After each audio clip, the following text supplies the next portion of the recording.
A concessionária de energia fez uma inspeção nesse medidor e substituiu esse equipamento. Durante essa substituição, ela emitiu um termo de ocorrência em inspeção, o TOI.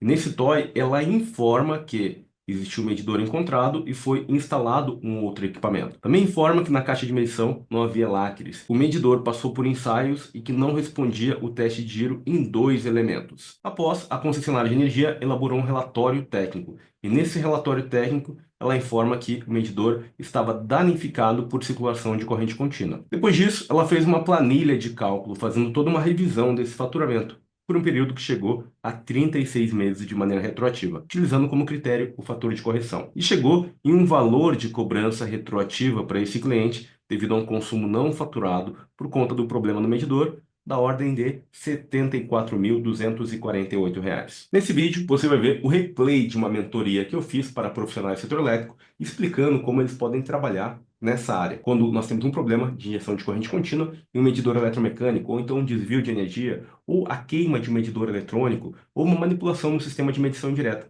Como que nós podemos assessorar advogados que pegam problemas como esse, ou então clientes das concessionárias que recebem o TOI, uma carta de cobrança com aviso de débito, tem um prazo de 30 dias para recorrer, ou então se eles já entraram com o processo judicial e precisam de um assistente técnico, como que vocês podem trabalhar nessa área. Esse vídeo é para você que está com um problema como esse junto à concessionária, para você que é advogado, ou então um profissional do setor elétrico que deseja se especializar nessa área. Fica agora com um trecho da nossa mentoria que nós fizemos, específico para quem está no grupo do WhatsApp dos peritos. Então, se você quiser entrar no grupo do WhatsApp dos peritos, eu vou deixar aqui embaixo um QR Code para que você possa entrar no nosso grupo e participar das mentorias ao vivo pelo Zoom. O link é sempre compartilhado pelo grupo do WhatsApp. Vamos começar falando sobre o TOI, o termo de ocorrência e inspeção. Esse aqui foi o TOI nesse caso. O que é o TOI? É um documento emitido pela concessionária de energia durante a inspeção. Nesse documento constam diversas informações, inclusive a informação de que o medidor foi substituído. Como que nós identificamos isso? Através dessa informação aqui. Aqui nós temos os dados do medidor encontrado e aqui embaixo nós temos os dados do medidor instalado. Isso aqui por si só já me indica que esse equipamento foi substituído. Ele é emitido durante a data da fiscalização da concessionária, momento no qual eles encontraram esse suposto problema. Tá? Então, quando nós vamos atuar tanto com peritos ou assistentes técnicos, nós precisamos começar a análise pelo TOI, o principal documento. Ele vai nos dizer muita coisa. Nesse caso aqui, está sendo informado pela equipe que fez a inspeção que na caixa de medição não tinha lacre. Na tampa do medidor tinha essa numeração de lacre aqui. Nesses casos, quando envolve uma manipulação no medidor, não necessariamente precisa ser rompido os lacres da caixa de medição.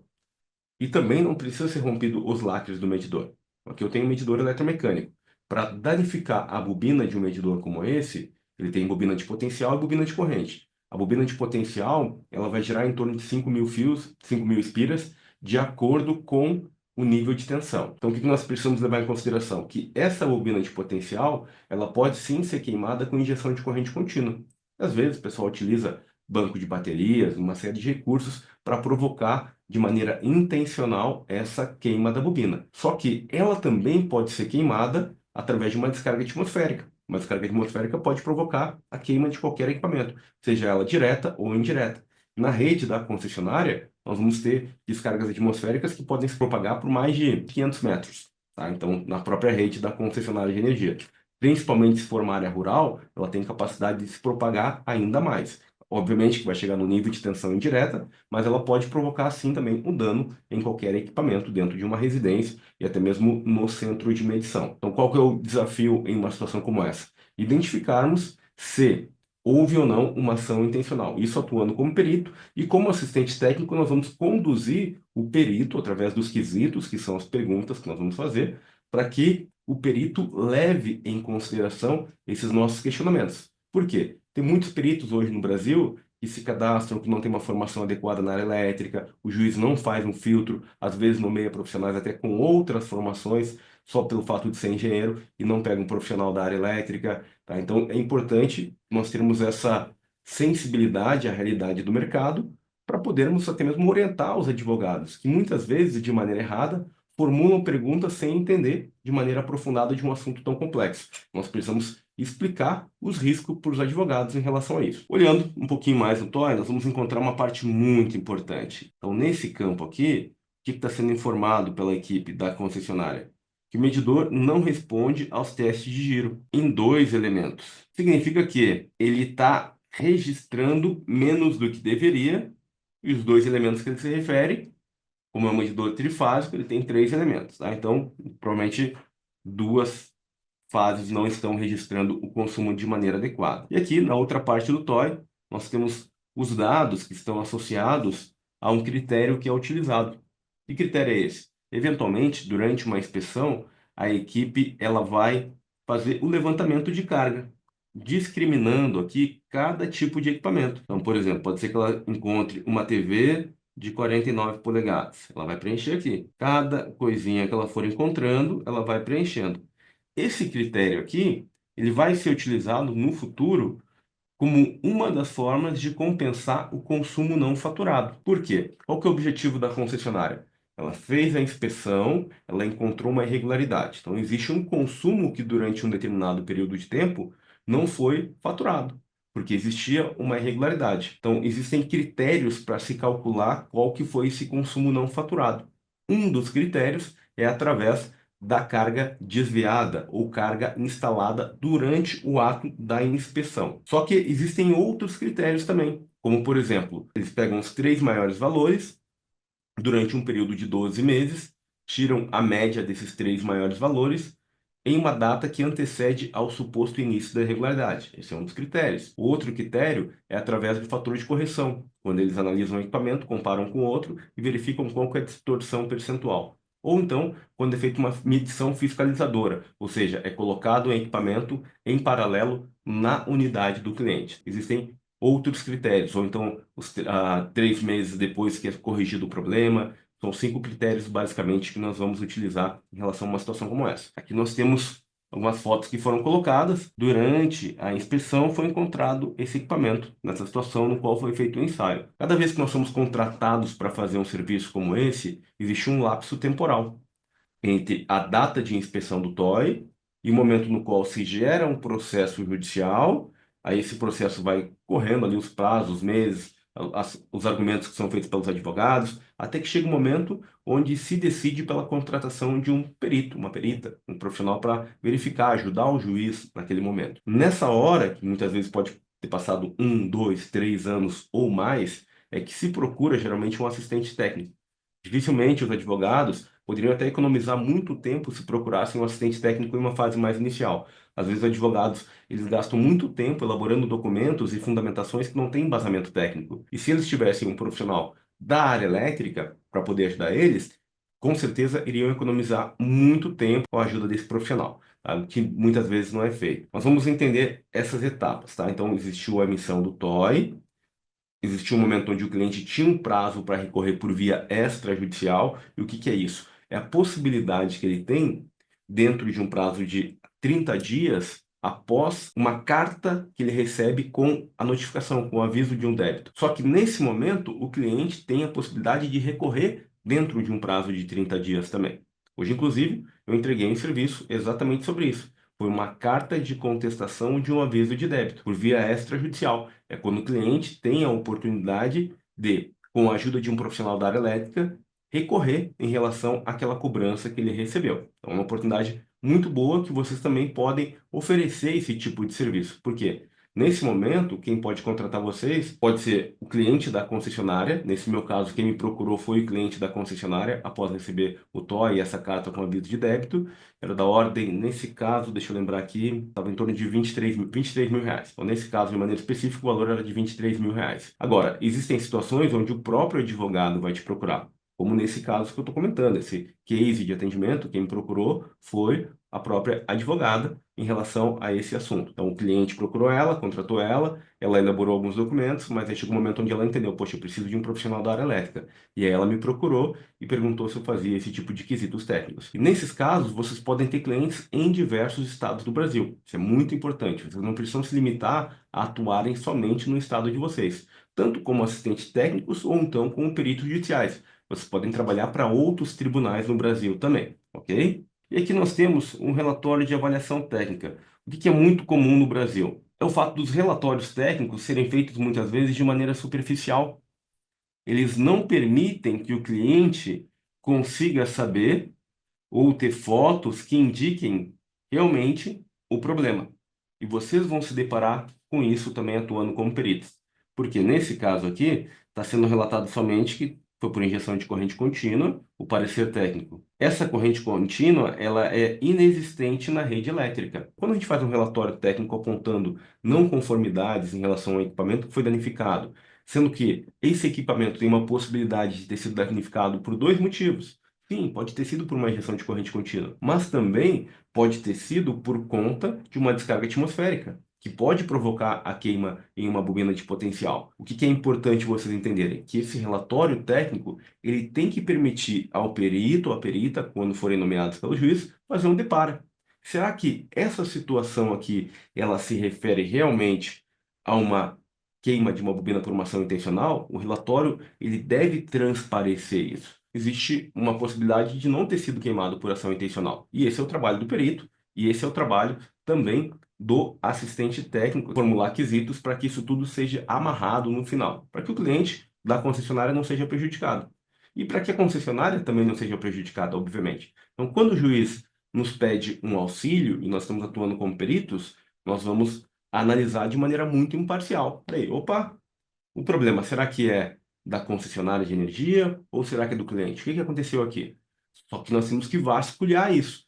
E esse processo de vasculhar, ele envolve uma análise muito crítica. Cada vez que nós temos uma situação com problema no medidor, nós temos que analisar o equipamento em si.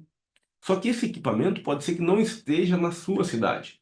Pode ser que ele esteja em uma cidade que fica a 200 quilômetros, 400 quilômetros de distância. Então, se vocês estiverem atuando como peritos em uma situação como essa, estejam atentos a verificar se essa informação está nos autos do processo, antes de passar para o poste honorários. Por quê? Senão você vai lá, passa para o poste honorários, fez uma previsão de hora técnica X, e você não contemplou que deveria ir até o local. Então, antes de passar a proposta honorários, é importante ler os quesitos técnicos, que são o que as partes estão perguntando, porque nessas perguntas das partes, pode ser que tenha também a necessidade, a informação, a solicitação de que você verifique o equipamento, que foi o que eu fiz nesse caso. Eu pedi para que o perito verificasse o equipamento e para que ele anexasse nos autos do processo fotos que dessem a certeza de que foi uma ação intencional. Então é isso que nós vamos fazer. Nós vamos, atuando como assistente técnico, analisar cada situação de acordo com os mais diversos problemas que vão existir. Pode ser uma queima de bobina por injeção de corrente contínua,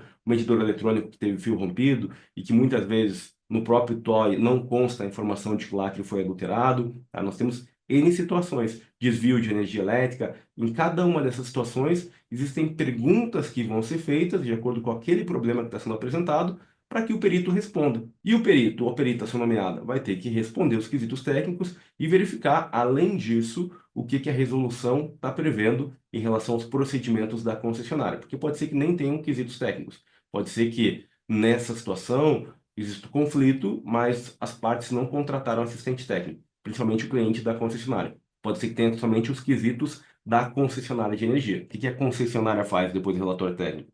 Ela apresenta uma planilha de cálculo com o débito. Então, quanto que esse cliente deve? Nesse caso aqui, o período da irregularidade, ela está contemplando como sendo de 36 meses, quantidade de meses de irregularidade. O que significa isso?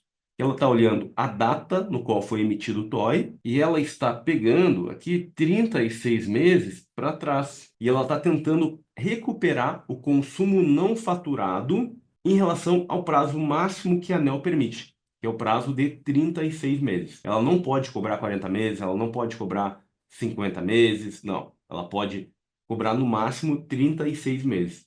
Mesmo que o início da irregularidade tenha sido aqui. Início da irregularidade tenha sido aqui. Aqui quando? Pode ser que esse início da irregularidade tenha sido feito há, vamos supor aqui, 50 meses. Então, existem critérios estabelecidos pela ANEEL, que estão previstos na Resolução 1000, que é a resolução vigente no momento, e que muitas vezes nós vamos ter que levar, inclusive, em consideração a Resolução 414, que é a anterior, de acordo com a data da emissão do TOI. E aí, o que que acontece? Esse prazo máximo é onde mora a grande oportunidade. Por que a grande oportunidade? Muitas vezes as concessionárias de energia, elas cobram do cliente o prazo máximo, que é os 36 meses.